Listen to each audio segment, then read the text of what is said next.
Alors déjà, en préambule, je vais faire une toute petite digression. Je suis très étonnée de voir aujourd'hui au Conseil métropolitain, à nouveau, des bouteilles en plastique distribuées à chacun d'entre nous. Alors Monsieur Driol, je ne vous prends pas à défaut, hein, puisqu'on en a parlé déjà, j'ai évoqué ce sujet en commission déchets, je viens d'en reparler avec vous. Juste pour un petit rappel, la loi impose depuis le 1er janvier 2021 l'interdiction justement de la distribution des bouteilles en plastique jetables. Voilà, donc ce qui veut dire que nous sommes dans l'illégalité au sein du Conseil métropolitain et il me semble que nous avons un devoir d'exemplarité et nous ne pouvons pas nous permettre, surtout alors que c'est quand même retransmis en vidéo auprès de nos concitoyens, de ne pas adapter la loi au sein du Conseil.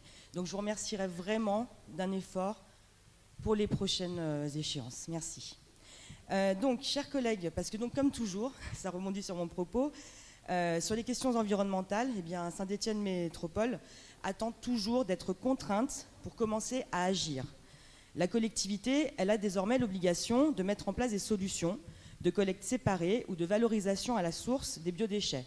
Alors, pour être vraiment exact, la loi relative à la lutte contre le gaspillage et à l'économie circulaire, la loi AGEC, elle oblige, je cite, le tri à la source des biodéchets pour tous les producteurs ou détenteurs de biodéchets, y compris aux collectivités territoriales dans le cadre du service public de gestion des déchets. Et ce, au plus tard, au 31 décembre 2023. Donc c'est demain. Pourtant, les modalités de déploiement du tri à la source des déchets alimentaires qui nous a été présenté proposent ici un tout autre calendrier pour les ménages, qui s'étalera tranquillement, selon les communes, entre avril 2023 et fin janvier 2024. Alors une nouvelle fois, notre collectivité sera donc hors délai. Pourtant, et vous l'avez rappelé, de nombreuses agglomérations n'ont pas attendu d'être contraintes. Alors on peut citer Lille, Lorient, Calais, Clermont, Montpellier, Pau, Niort, Colmar, il y en a bien d'autres, hein, bien évidemment, qu'elles soient de gauche, de droite ou écologistes, hein, d'ailleurs. Certes, la loi prévoit, c'est là où c'est un petit peu ambigu, que tous les particuliers disposent d'une solution pratique de tri à la source de leurs biodéchets avant 2025. Donc comme quoi, on peut aussi faire le tri dans les lois, tout simplement. Ce rapport précise également que la fréquence des tournées de collecte va être globalement réduite, afin de s'adapter, et c'est judicieux, à la réduction du volume des poubelles ramassées. Alors c'est une conséquence directe de la mise en place de solutions de compostage de proximité, et cela représentera une économie financière et une baisse des émissions produites par les véhicules de collecte qui n'est pas négligeable. Là, le calendrier anticipe très bien le changement à venir. Comme quoi aussi, quand il s'agit de faire des économies financières, eh bien, on est capable d'anticiper. Lors de la dernière commission déchets à laquelle j'ai pu assister, le pré-rapport annuel a été présenté. On nous a alors expliqué, non sans fierté, que le coût annuel de la gestion des déchets sur le territoire de Saint-Étienne Métropole était de 81,40 € hors taxes par an et par habitant. 81,40 €. Alors qu'en France, il est en moyenne de 98 € hors taxes par an et par habitant. Mais ce coût de gestion des déchets peut aussi cacher une taxation indirecte des ménages. Par exemple, le compostage partagé de proximité dont vous avez parlé est la solution privilégiée pour les zones à faible densité.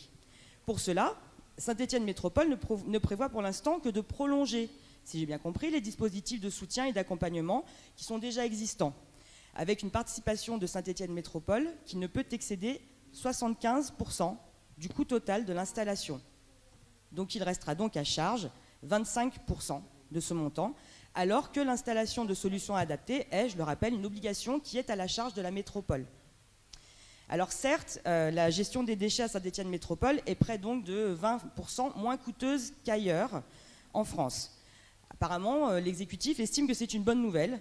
Monsieur le Président, j'imagine que vous êtes d'accord, mais ça ne l'est pas. Bien au contraire. C'est particulièrement inquiétant. Cela montre une nouvelle fois que vous refusez toujours d'investir massivement dans la gestion des déchets et de doter, enfin, les agents de moyens humains, techniques et financiers pour mener à bien leur mission. C'est parfaitement irresponsable envers les générations futures.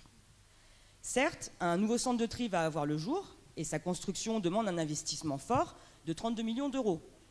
Mais il faut mesurer d'où l'on part et le retard abyssal que nous avons à rattraper et surtout les priorités d'investissement pour votre mandat.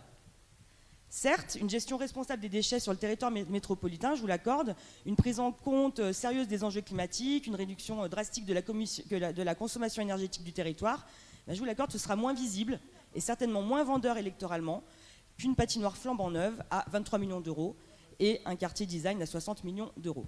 À chacun ses priorités. Je vous remercie.